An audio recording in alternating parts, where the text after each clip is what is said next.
Hey everybody, I'm Jarrod. Hey, if you're new here to Journey at Home, we hope you find the content here and our community at Journey Church inviting and welcoming and helpful and practical, all the things. So you know what to do. You need to hit the like button. You need to subscribe so you get all the content we've created for you to help you keep making your life better. And we hope you join us sometime on a Sunday in Murray. But today, let's get right into what I want to talk about. Before we get to anything practical though, let me ask you a simple question. What if all the dreams you have of a better life aren't really the things that will make your life better? Like as you look into your future and you see yourself with that new job, making more money, with more responsibility, in that new house or in that new car, or you're looking so good and fit from all the working out you've done and the wardrobe is updated. What if you get all of that, but you still carry around your anxiety and your worries? And what if your depression doesn't fade away with all the things that you begin to accomplish? And what if you still feel like an imposter when you go to work, or you still feel like you haven't gained enough? Well, it wouldn't do any good to have a bunch of great practical plans to achieve your dreams and goals if the dreams you have are actually the wrong dreams. Well, that's what I want to help you consider today. Most of us assume the way to have a purpose is to focus on me, so we live life looking in the mirror. And I can see the rest of you, but you're in the background. But I need to focus on my life first. I need to understand me. I need to take care of me. I need to make sure me is happy. But Jesus taught that life's not about you and it's not about me. As long as it's about you, you'll miss the wonder and the meaning and the purpose that's all around you. So if you want to discover your purpose and the direction for a better life in this next year, you can't ask the question, what's in it for me? You have to ask, what does love require of me? Now that may sound kind of scary, and I'm not here to tell you to give up on building up your savings this year or getting more fit or finding a better job. I'm not here to rain down bad news on your dreams. I just want you to consider that God may have something better for you than what you could have ever dreamed up.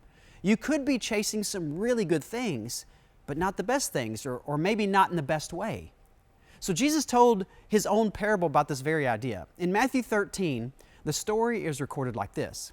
So Jesus said, a farmer went out to sow his seed. Now, pause right there. This wasn't modern farming. This was a farmer who literally walked up and down the rows of a field scattering seed by hand. Get that in your head, okay? And then in verse 4, he says, and as the farmer was scattering the seed, some fell along the path, and the birds came and ate it up. Well, that makes sense. A path is hard dirt, and it's been trampled down by people and animals, and the seed never made it into the dirt, so it was easy pickings for the birds, right? So then Jesus says, and some fell on rocky places where it did not have much soil. It sprang up quickly because the soil was shallow. But when the sun came up, the plants were scorched and they withered because they had no root. Now think about that. Because when plants don't have deep roots, you can't withstand the hot sun because they can't get the nutrients they need from the soil. And so Jesus continues on, and then other seed fell among thorns, which grew up and choked the plants. And still other seed fell on good soil where it produced a crop, 100, 60, or 30 times what was sown. And then what Matthew records is exactly what we're all wishing would happen with every single story Jesus ever told. Jesus' disciples turn to Jesus and go, so what does all that mean? Because we know you're not giving us farming tips. What's this really about?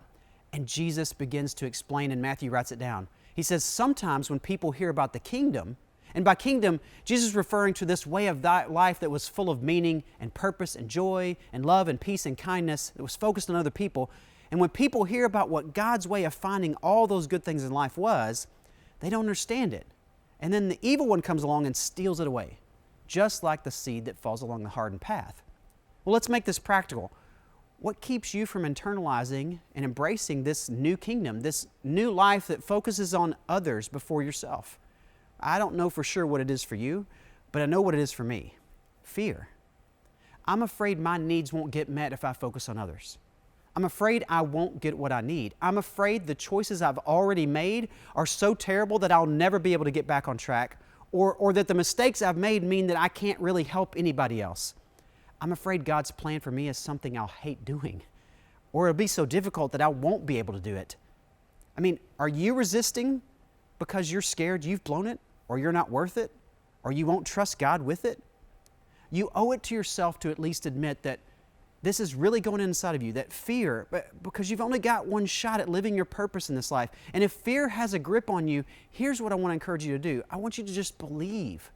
Would you choose to believe that what God says is true, that you haven't blown it, that you are worth it, and God really can be trusted with it? Now that's one practical step. Let's look at another. Jesus started to explain to His disciples that the seed falling on rocky ground refers to someone who hears the word at once and receives it with joy. But since they have no root, they only last a short time. And when trouble or persecution comes because of the word, they quickly fall away. Now, some of you are still emotionally immature. And what I mean by that is your decisions are driven by what you want right now. You've never learned to choose the best option over the immediate gratification in front of you. Your peace in life is stolen because you bounce from emotion to emotion, from relationship to relationship, from job to job, looking for what feels fun or just feels right. Or you're spiritually immature. When things get difficult, you think that God has left you, or you must be doing something wrong. So you give up and you quit before God has the chance to mature your faith in the midst of this challenge and grow your roots deep in Him. Because when you don't feel it, then there must be something wrong. But your faith should never be measured by what you feel. So what do you do to overcome this emotional and spiritual maturity? You invest. Specifically, you invest in the habits that will help you grow. You develop the kind of habits, spending time talking to God and reading the Bible. You invest in serving other people. You invest a percentage of your income toward helping others. You invest in relationships that help you grow. Let's look at one more practical idea from Jesus. He said, the seed falling among the thorns refers to someone who hears the word, but the worries of this life and the deceitfulness of wealth choke the word, making it unfruitful.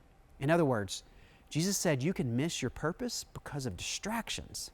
You can get distracted by all the things you don't have control over. So you worry about this and then that, and then what if this happens or that doesn't happen? And you know what you do when you worry? Worry causes you to trade purpose for control. Instead of focusing on what I was created to do, I'm going to try to control what I was never created to do. Now, some of you, you're not distracted by worry, but you're distracted by wealth. And Jesus calls it the deceitfulness of wealth. There's nothing wrong with wealth, but there's something very wrong with believing wealth can give you what only purpose can. But we all have a tendency to pursue wealth at the expense of worth and pleasure at the expense of purpose. We fall for the lie that more makes great. And some of you aren't doing what God created you to do because it will cost you money. But that's a very short-sighted decision. So what do you do to avoid the pitfalls of worries and wealth? Well, you prioritize. You have to decide to prioritize your life by God's values and not your own, and that requires trust. And until you trust God enough to believe He knows best, you'll keep failing and falling for these distractions because purpose is derailed by misplaced priorities. But what would happen if you aligned God's priorities for you with how you use your time and money? What if you pursued the right things in the right order? You might just find what you've been looking for. In fact, Jesus wraps up this teaching with a very simple idea. When we live our lives pursuing God's purpose, Jesus says we make real progress. But the seed falling on good soil refers to someone who hears the word and understands it. This is the one who produces a crop yielding 100, 60, or 30 times what was sown. If you simply choose to take what you've learned about God's purpose for your life and act on it, commit to pursue it, and order your life around it, Jesus says what you gain will be far greater than what you give. You'll reap 30 or 60 or maybe 100 times more than what you've sown. And this is how you make the most of your life. You don't get to choose what God's purpose is for your life or how much talent and ability He gives you, but here's what you can choose. You have total control over the kind of dirt you bring to Him to use. So to wrap up, let me leave you with these questions. Will you live your life for the one who created you, loves you, and designed you for a purpose? Are you willing to embrace the truth that it's not about you? Will you trust God enough to stop letting what's in it for me drive your life and instead live driven by the question, what does love require of me? Will you wake up every day choosing to look for where God's at work around you and join Him in that work? Because that's a life worth living.